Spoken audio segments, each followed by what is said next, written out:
বাংলাদেশে বিতর্কিত সাইবার নিরাপত্তা আইন সংশোধন করে নতুন নাম দেওয়া হয়েছে সাইবার সুরক্ষা আইন। অন্তর্বর্তীকালীন সরকারের উপদেষ্টা পরিষদের সভায় এই আইন পাশ হয়েছে। তবে বিশেষজ্ঞরা বলছেন এটি শুধু নাম বদল, আসল সমস্যাগুলো এখনো রয়ে গেছে।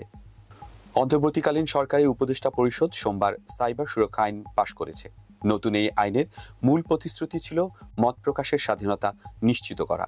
তবে বিশ্লেষকরা বলছেন আসলে এটি আগের বিতর্কিত আইনেরই পুনরাবৃত্তি। নতুন আইনে পুলিশের গ্রেপ্তারি ক্ষমতা, তল্লাশি এবং তথ্য অপসারণের বিধান আগের মতোই রয়েছে। শুধু কয়েকটি ধারা বদলানো হয়েছে বা বাদ দেয়া হয়েছে, যেমন মুক্তিযুদ্ধ ও বঙ্গবন্ধুকে নিয়ে বিদ্বেষমূলক প্রচারণার শাস্তির ধারা। তাহলে এই নাম বদলের আসল উদ্দেশ্য কি? আইনটি কি জনগণের স্বাধীনতা রক্ষার প্রতিশ্রুতি পূরণ করতে পারবে? আইনের বিতর্ক শুরু হয় 2006 সালে, যখন বিএনপি নেতৃত্বাধীন জোট সরকার প্রথম তথ্য প্রযুক্তি আইন প্রণয়ন করে। এরপর আওয়ামী লীগ সরকার 2009 সালে আইনের সংশোধন করে 57 ধারা যোগ করে, যা ব্যাপক সমালোচিত হয়। 2018 সালে ডিজিটাল নিরাপত্তা আইন নামে এই আইনটির পুনর্বিন্যাস করা হয়, কিন্তু তখনও এটি মত প্রকাশের স্বাধীনতা এবং সাংবাদিকদের উপর চাপানোর হাতিয়ার হিসেবে ব্যবহৃত হয়।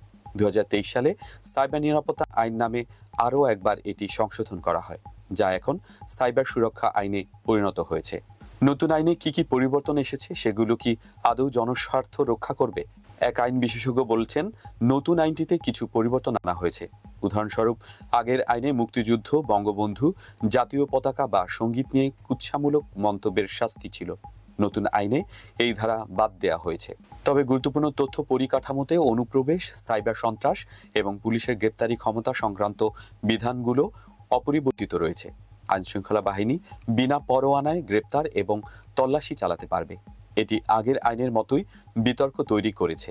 এই আইন বিশেষজ্ঞ আরও বলেন, নতুন আইনটির মাধ্যমে সরকার এক ধাপ এগিয়েছে এবং 2 ধাপ পিছিয়েছে। নাম বদলানোর ফলে মূল সমস্যাগুলো আড়ালে চলে যাচ্ছে। গ্রেপ্তারি ক্ষমতা এবং মত প্রকাশের উপর বিধিনিষেধের মতো বিতর্কিত ধারাগুলো পুরোপুরি রয়ে গেছে। এই আইনের পক্ষে বিপক্ষে বিভিন্ন মত উঠে আসছে। অন্তর্বর্তীকালীন সরকারের পক্ষ থেকে কি প্রতিশ্রুতি দেওয়া হয়েছে? আইন উপদেষ্টা আসিফ নজরুল এক বক্তব্যে বলেছিলেন, বাংলাদেশের জনগণকে মুক্ত করতে সব কালো আইন পর্যায়ক্রমে বাতিল করা হবে। তথ্য উপদেষ্টা নাহিদ ইসলাম বলেন, মানুষের ভয়ের কারণ দূর করতে সাইবার নিরাপত্তা আইন বাতিল করা জরুরি। তবে নতুন আইনেও সেই প্রতিশ্রুতি পুরোপুরি প্রতিফলন দেখা যায়নি। বিতর্কিত ধারার সংশোধন হলেও মূল কাঠামোতে কোনো বড় পরিবর্তন আসেনি। আইনের ভাষায় নাম বদল এবং কয়েকটি ধারা সংশোধন করা হলেও মানবাধিকার কর্মীরা বলছেন এটি মূল সমস্যাগুলোর সমাধান করতে পারবে না। তাই প্রশ্ন উঠছে, কেন এই নতুন আইন? বিরোধী দলগুলো এবং অধিকার কর্মীরা বলছেন নতুন আইনে স্বচ্ছতা এবং জনগণের মত প্রকাশের স্বাধীনতা নিশ্চিত করা যায়নি। একাধিক মানবাধিকার সংস্থা এই আইনকে নতুন বোতলে পুরনো মত বলে অভিহিত করেছে। তাদের মতে, পুলিশের ক্ষমতা এবং সরকারের নিয়ন্ত্রণ অক্ষুণ্ণ রেখে নতুন আইনের মাধ্যমে কেবলমাত্র নাম পরিবর্তন করা হয়েছে। অতীতে এই আইনের মাধ্যমে সাংবাদিক এবং সমালোচকদের গ্রেপ্তার করা হয়েছে। নতুন আইনে কি এই পরিস্থিতি বদলাবে?